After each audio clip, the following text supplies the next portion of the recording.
첫 번째 경기 피오렌티나 대 칼리아리 칼초 분석 시작해보겠습니다.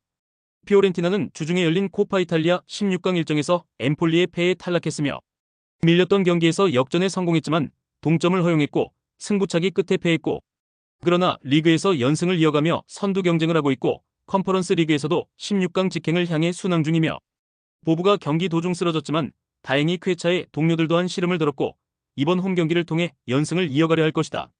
칼리아리는 밀란과 제노아, 베로나로 이어진 3연전에서 승점 5점을 챙기며 강등권과 격차를 벌렸으며 이번 시즌 유력한 강등 후보 중 한 팀이었는데 피콜리가 최전방 스트라이커로 나서 안정적인 마무리를 해줬고 라즈반 마린과 마쿤부가 중원을 잘 지키고 있다. 피오렌티나의 승리를 본다. 칼리아리는 마쿤부가 중원의 라인을 내리며 홈팀의 공세를 저지하는 수비적 운영을 할 것이다. 그러나 원하는 결과를 얻기 어려워 보인다. 홈의 2점을 떠나 리그 연승에 좋은 분위기를 이어가고 있고 모이스킨과 이코네가 상대 수비를 경기 내내 두들길 피오렌티나가 승리할 것이다. 두 번째 경기 레네가스 대 레알 소시에다드 분석 시작해보겠습니다.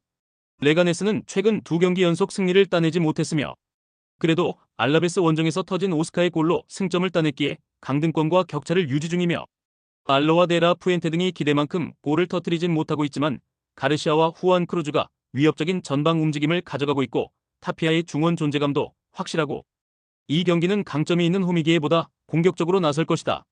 소시에다드는 빌바오 원정 패배로 인해 다소 분위기가 추락할 수 있었지만 난적 베티스를 잡고 한숨을 돌렸고 시즌 초반 패배가 늘어나며 하위권으로 쳐졌었는데 이제 순위를 끌어올리며 상위권 추격을 노린다. 스페인 국대 공격수인 웨야사발이 최전방과 측면을 오가며 기회를 잘 만들었고 쿠보의 공격 연계도 살아났다. 접전을 본다. 전력상으로는 원정에서 나서는 소시에다드가 다소 나은 것이 맞다.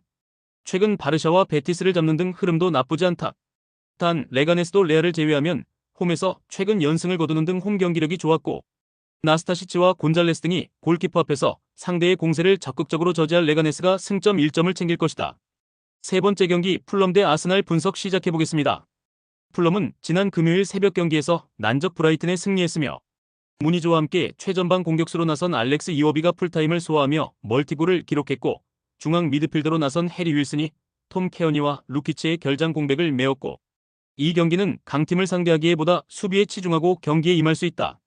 아스날은 맨유를 잡고 선두인 리버풀과 승점 차이를 좁혔으며 뉴캐슬과 첼시를 원정에서 연달아 상대하며 어려운 시기를 보냈지만 휴식기 이후 리그 3연승에 성공하며 우승 경쟁에 나섰고 세트피스에서 안정적으로 제공권을 장악한 살리바의 골이 있었고 라이스와 토마스 파티가 중원에서 상대의 침투를 잘 저지했으며 다음 주 챔스 일정이 있긴 하지만 리그 호성적도 필요하기에 타이트한 일정에도 로테이션을 크게 가동하지 않을 것이다.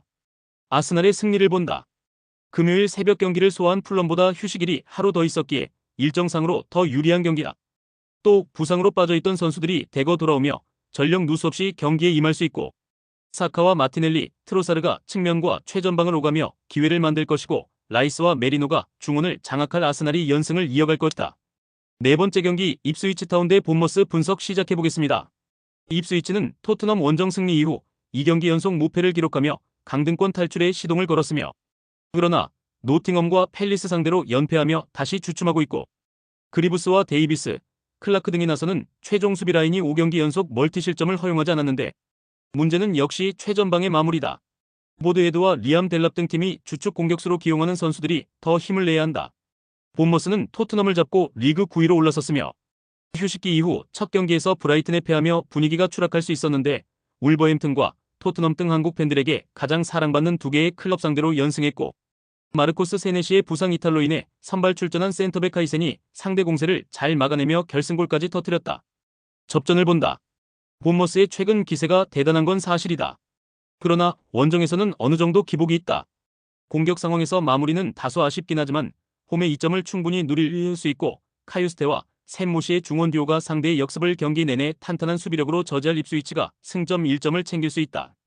다섯 번째 경기 레스터시티 대 브라이턴 분석 시작해보겠습니다. 레스터시티는 주중 홈 경기에서 웨스트햄을 완파했으며 기세가 좋은 팀을 만났기에 고전이 예상됐는데 제이미 바디와 다카 등 최전방 공격수들이 골을 터뜨렸고 마비리디를 대신해 선발 출전한 엘 칸누스의 측면 움직임도 위협적이었고 그로 인해 길었던 연패를 벗어났고 다시 중위권 추격에 나설 준비를 마쳤고 홈이기에 수비적인 운영보다는 바디와 엔 칸누스, 레이드 등이 상대 수비 뒷공간을 적극적으로 노릴 것이다. 브라이튼은 직전 경기에서 풀럼에 패했으며 아딩그라와 주앙 페드로, 미토마 등 공격 능력이 좋은 스리톱을 앞세워 경기에 임했고 발레바가 중원에서 적극적으로 공격에 가담했는데 풀럼의 역습에 무너졌고 이번 원정 연전을 통해 순위 상승을 노리고 있었지만 주중에 패했기에 이 경기는 연패를 피하려 할 것이다. 브라이튼의 승리를 본다. 레스터가 웨스트햄을 잡고 분위기 전환에 성공한 건 맞지만 부오나노테와 레이드 등 기대한 이선 공격수들의 경기력이 여전히 올라오지 않았다. 민테와 퍼거슨, 미토마와 주앙 페드로 등이 경기 내내 공격적인 움직임으로 기회를 노릴 브라이튼이 승리할 것이다. 여섯 번째 경기 헬라스 베로나 대 엠폴리 분석 시작해보겠습니다. 베로나는 로마전 승리 이후 3연패를 당하며 강등권 커트라인으로 추락했으며 인테르와 피오렌티나 등 선두권 팀들에 패한 건 그렇다 쳐도 칼리아리 상대로도 압도당하며 승점 추가에 실패한 건 아쉬웠기 때문에 주중 코파 이탈리아 원정 일정으로 지쳐있을 엠폴리 상대로는 승리가 간절하며 4골로 팀 최다 득점을 기록 중인 탱스테르를 중심으로 리브라멘토와 라조비치 등이 경기 내내 공격에 기여를 올릴 것이다. 엠폴리는 최근 3경기에서 승리를 따내지 못하며 주춤했으며 그러나 주중 피오렌티나 원정에서 승부차기 끝에 승리하며 코파 이탈리아 8강으로 진출했고 현재 연승 중인 팀을 만났기에 고전이 유력해 보였는데 원하는 결과를 얻었고 이제 리그 무승을 벗어나야 한다. 단 코파 이탈리아 이후 휴식일이 짧았기에 버티기 운영으로 나설 것으로 보인다. 접전을 본다. 베로나가 지쳐있을 엠폴리 상대로 경기의 주도권을 잡으며 기회를 만들 것이다. 단 원하는 승점 3점은 가져가기 어렵고 이스마일리와 비티 등 쉽게 무너지지 않는 수비진이 상대의 공세를 저지할 것이고 핸더슨이 최종 수비와 간격을 최대한 좁힐 엠폴리가 차선의 결과를 얻을 수 있다. 최종 조합은 영상 아래 고정 댓글로 말 걸어주시면 오늘 정보방에서 무료로 공유해드립니다. 제발 손해보면서 토토하지 말고 다같이 웃으면서 즐겁게 베팅합시다. 함께 하실 분들은 부담 갖지 마시고 편하게 말 걸어주세요.